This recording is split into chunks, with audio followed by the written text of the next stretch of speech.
শহীদ president Ziaur Rahman তার যে কর্মপদ্ধতি ছিল এটা অবাক হন। আপনারা আজকের যে সরকার, আমি সেই সরকারের সমালোচনা করতে চাই না, তারা অনেক সময় একটি কথা বলেন যে বিএনপির নাকি জন্ম হয়েছিল ক্যান্টনমেন্টে। কেন বলে এই কথা? বিএনপির প্রতিষ্ঠাতা যিনি সভাপতি শহীদ প্রেসিডেন্ট জিয়াউর রহমান, তার রেফারেন্স দিয়ে কথাটি বলে। আমি এই কথার জবাবও দিতে চাই না, আমি শুধু আপনাদের দৃষ্টি একটি বিষয়ে আকৃষ্ট করতে চাই, সেটা হচ্ছে এই তর্কের খাতিরে যদি আওয়ামী লীগের কথা যদি সত্য হয়ে থাকে, বিএনপির জন্ম যদি ক্যান্টনমেন্টে হয়ে থাকে, শহীদ প্রেসিডেন্ট জিয়াউর রহমান একজন সৈনিক ছিলেন, তিনি বাংলাদেশ জাতীয়তাবাদী দলের প্রতিষ্ঠাতা সভাপতি ছিলেন, সেই সব কারণে আওয়ামী লীগ যদি ভাববাচ্চে কথা বলেও থাকে যে বিএনপির জন্ম হয়েছিল ক্যান্টনমেন্টে, আমি সে সম্বন্ধে ছোট্ট দু একটি কথা বলতে চাই। শহীদ প্রেসিডেন্ট জিয়াউর রহমান তো সৈনিক ছিলেন, কিন্তু রাজনীতিক হিসেবে তার জীবন শুরু করেনি। অথচ তার জীবনে তিনি সবচেয়ে গুরুত্বপূর্ণ কী কাজটি করেছিলেন? বাংলাদেশকে স্বৈরাচার থেকে বের করে, তিনি একদলীয় শাসন থেকে বের করে তিনি বহুদলীয় গণতন্ত্রে নিয়ে গেছেন। তো ক্যান্টনমেন্টে বিএনপির জন্ম হয়ে যদি এই কাজ করতে পারে, আমরা কি প্রশ্ন করতে পারি আওয়ামী লীগের জন্ম তো ক্যান্টনমেন্টে হয়? এই অভিযোগ তো আওয়ামী লীগকে কেউ দেবে না। তাহলে কেন তারা গণতন্ত্র ধ্বংস করে, কেন তারা বাংলাদেশে একদলীয় বাকশাল কেন কায়েম করে? মানের বিভিন্ন দিক এখানে আলোচনা হয়েছে। সুনীল কুমার গুপ্তের প্রসঙ্গে বেশ কিছু কথা বলা হয়েছে, এবং তিনি আমার পিতার সহকর্মী ছিলেন, অত্যন্ত গৌরবের কথা। আমি এ প্রসঙ্গে শুধু শহীদ প্রেসিডেন্ট জিয়াউর রহমানের যে দৃষ্টিভঙ্গি সে সম্বন্ধে একটু ছোট্ট আরেকটি কথা বলতে চাই। বর্তমান সরকার, আপনারা দেখেছেন গ্রামে গঞ্জে সারা বাংলাদেশে কি হচ্ছে। সরকারের সমালোচনা করলে রাতে বিরাতে গ্রামে আমাদের নেতাকর্মীদের বাড়িতে গিয়ে হামলা হয়, তাদেরকে উঠিয়ে নিয়ে যাওয়া হয়, তাই তো নাকি? কথা বলবেন না কেউ? আর শহীদ প্রেসিডেন্ট জিয়াউর রহমান তিনি কি করতেন জানেন? কেউ যদি তার সমালোচনা করত, একটি ছোট্ট উদাহরণ দেই। তিনি ঢাকা বিশ্ববিদ্যালয়ে গিয়েছিলেন, তার প্রতিবাদ করেছিল ঢাকা বিশ্ববিদ্যালয়ের ছাত্ররা, কেন শহীদ প্রেসিডেন্ট জিয়াউর রহমান ঢাকা বিশ্ববিদ্যালয়ে যাচ্ছে, তার সমালোচনা করেছিল, তার গাড়ি ঢিল মেরেছিল। শহীদ প্রেসিডেন্ট জিয়াউর রহমানের সঙ্গে যারা সিকিউরিটি ফোর্সেসরা ছিলেন, তারা প্রেসিডেন্ট সাহেবের কাছে এসে বললেন যে আপনি হুকুম দিন, আমরা তাদের ধরে নিয়ে আসি। তিনি কি উত্তর দিয়েছিলেন? যে তোমরা কেন তাদের ধরে নিয়ে আসবে, তাদেরকে আমন্ত্রণ জানাও, তারা আমার সমালোচনা কেন করছে আমি জানতে চাই, তাদের নিয়ে এসো, আমি তাদের সঙ্গে কথা বলবো। এবং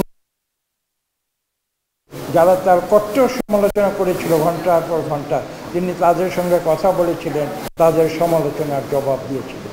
এটার নামই তো গণতন্ত্র।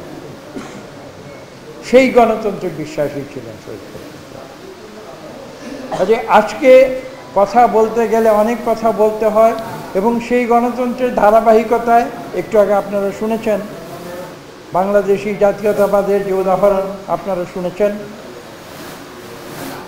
সারা বাংলাদেশ থেকে কোথায় কে মেধাবী ব্যক্তি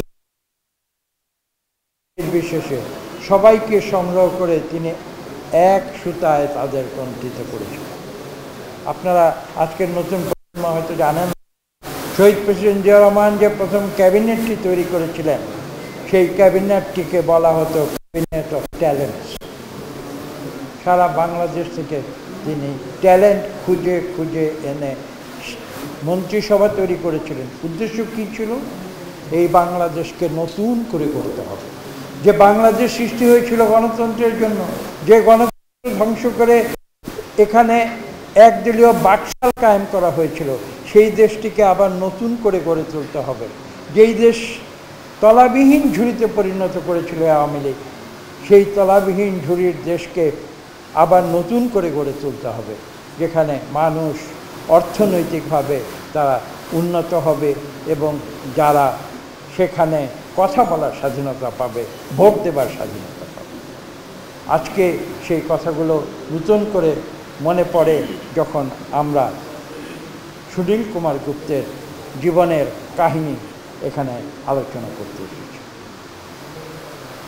এবং এই উদাহরণগুলো আজকে আপনারা, নতুন প্রজন্মকে আমি অনুরোধ করব যে আপনারা সেই উদাহরণগুলো থেকে আপনারা শিক্ষা লাভ করুন। রাজনীতি প্রতিহিংসার জন্য নয়, এটা হতে পারে না। রাজনীতির মূল উদ্দেশ্য মানুষের কল্যাণের জন্য, মানুষকে সেবা করার জন্য। আমাকে কাজ করে যেতে হবে, তাহলেই আমি একজন রাজনীতিক হব, অন্যথায় নয়। কিছুক্ষণ আগে একজন বক্তা বলেছেন, অর্থ, বিত্ত, বৈভব, সম্পদ রাজনীতির উদ্দেশ্য কিন্তু সেগুলো নয়। অথচ আজকে আমরা কি দেখছি? বাংলাদেশে বিলিয়নিয়ার তৈরি হচ্ছে, ভালো কথা, বিলিয়নিয়ার তৈরি হতেই পারে, কিন্তু সেটা যখন দরিদ্র মানুষের রক্ত শুষে সেই বিলিয়নিয়ার তৈরি হয়, সেটা তো কারো কাম্য হতে পারে। আজকে বাংলাদেশে একটু আগে আমি এসেছি, আমার বাসা থেকে আসার আগে সংযোগ হঠাৎ দেখলাম নাই। আমি খোঁজ খবর নিলাম, ওই যে বিদ্যুৎ সরবরাহ বন্ধ হয়ে গিয়েছে। আমরা আলাপ করছিলাম, আমরা বললাম বাংলাদেশের বিদ্যুতের নাকি 15,000 মেগাওয়াট, আর এই সরকার এসে তৈরি করেছে উৎপাদন ক্ষমতা নাকি 25,000 মেগাওয়াট। তাহলে আমার ছোট্ট প্রশ্ন, তাহলে বিদ্যুৎ যায় কেন? কেন বিদ্যুৎ সংযোগ বিচ্ছিন্ন হয়? পাওয়ার কাট কেন হয়? পাওয়ার কাট হয় এই কারণে যে সেই 25,000 মেগাওয়াট বিদ্যুৎ তৈরির জন্য জনগণের ট্যাক্সের যে টাকা দিয়ে এই ব্যবস্থা করা হয়েছে, তার অধিকাংশ অর্থ বিদ্যুৎ উৎপাদনের কাজে না লেগে বিদেশে লক্ষ কোটি টাকা পাচার। কাজে আজকে আমাদের প্রয়োজন, আপনারা শুনেছেন একটু আগে, এমন সব মানুষ যারা নিজের জন্য নয়, অর্থের জন্য নয়, সম্পদের জন্য নয়, যারা মানুষের জন্য রাজনীতি করেছেন। সুনীল কুমার গুপ্তের উদাহরণ আপনাদের সামনে আজকে আমরা তুলে ধরছি। সেই ধরনের মানুষ আমাদের আজকে প্রয়োজন, যারা নিজেদের জীবনকে যারা উৎসর্গ করেছেন। আজও আমরা তেমনি মানুষ চাই যারা বাংলাদেশের মানুষের কল্যাণে নিজেদের উৎসর্গ করবেন, এবং সেই উদ্দেশ্য নিয়েই কিন্তু আজকে বিএনপি রাজপথে এসেছে। এই কথাগুলো আমাদের মনে রাখতে হবে। একটি কথা এখানে স্পষ্ট করে দেওয়া প্রয়োজন, বিএনপি ক্ষমতার জন্য রাজনীতি করে না। আমি কথাটি বলছি এই কারণে যে আজকে এটা উপলব্ধি করতে হবে যে আমরা যে বিগত 1.5 বছরের বেশি সময় নিয়ে আন্দোলনের একটি পর্যায়ে আমরা অতিক্রম করেছি, সেখানে কিন্তু আমরা বারবার বলেছি আমরা বাংলাদেশে রাজনীতির একটি পরিবর্তন চাই। রাজনীতির কি পরিবর্তন চাই? এই বর্তমান যে হিংসার রাজনীতি, যে প্রতিহিংসার রাজনীতি, যে সংঘাতের রাজনীতি, তা থেকে আমাদের বেরিয়ে আসতে হবে, এবং এখান থেকে বেরিয়ে এসে আমাদের এমন একটি রাজনীতি শান্তিপূর্ণ পরিবেশে এখানে সৃষ্টি করতে হবে, যেখানে মারামারি হানাহানি নয়, যেখানে জনগণ সুষ্ঠু নিরপেক্ষ নির্বাচনের মাধ্যমে যাদের এই দেশ পরিচালনার দায়িত্ব দেবে, ক্ষমতা নয়, এই দেশ জনগণ যাদের উপরে অর্পণ করবে। এটা বিএনপি বলে কোনো কথা নেই, এটা আওয়ামী লীগ বলে কোনো কথা নেই। জনগণ যাকে ভোট দেবে তাই হবে সরকার। কারণ গণতন্ত্রের কথাই, মূল কথাই হচ্ছে করবে জনগণের সরকার, এবং আমরা সেই আদর্শে আন্দোলন করে যাচ্ছি। তার জন্য আজকে সুযোগ নেই আপনাদের উদ্দেশ্যে একটি কথা বলবো। আমরা রাজনীতিতে এসেছি প্রেসিডেন্ট জিয়াউর রহমানের আদর্শে। তার জীবনের গুণাবলী বিভিন্ন বক্তারা উল্লেখ করেছেন, আপনারা জানেন।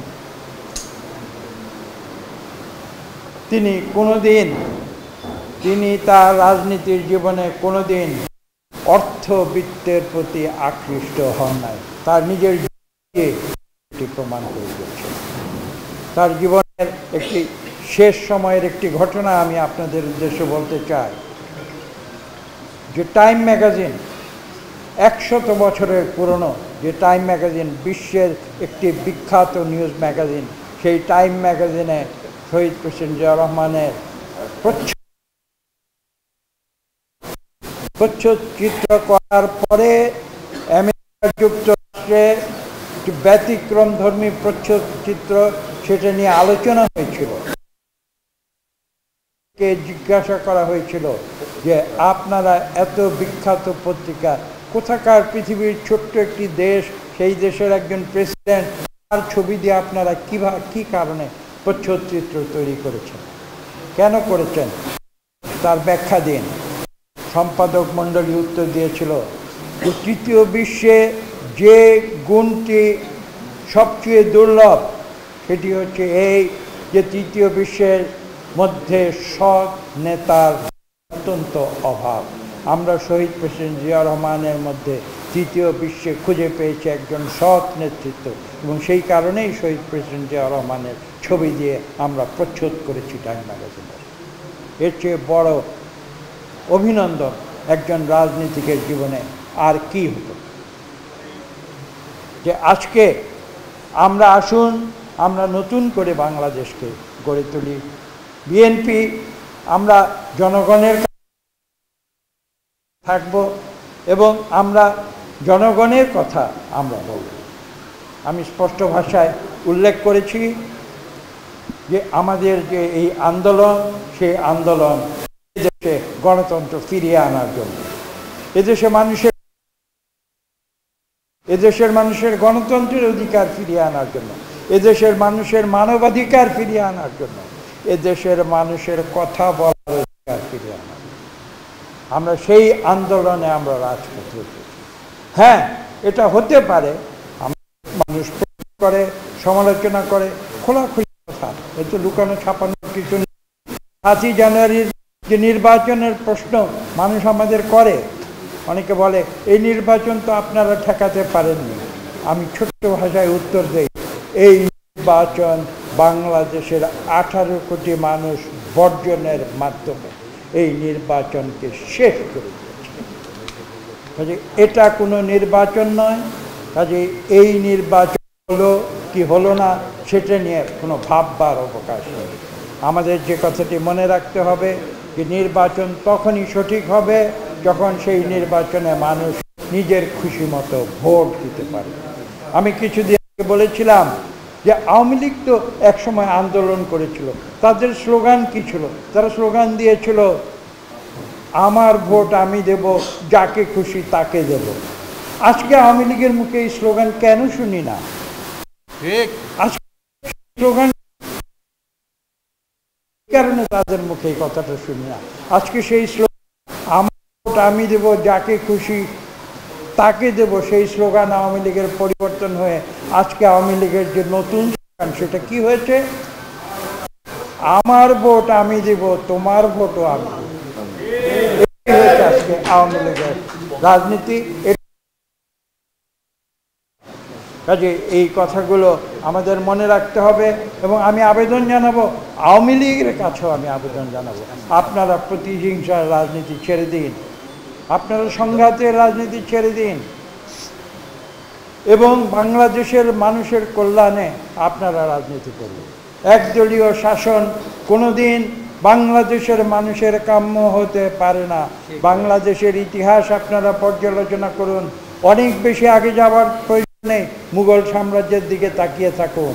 যখন জোরে এই বাংলা সুবাদ দিল্লির সম্রাটরা দখল করতে চেয়েছিল, তখন বাংলাদেশের মানুষ সেটা কোনোদিন মেনে নেয় না, বারবার দিল্লির বিরুদ্ধে বিদ্রোহ করে।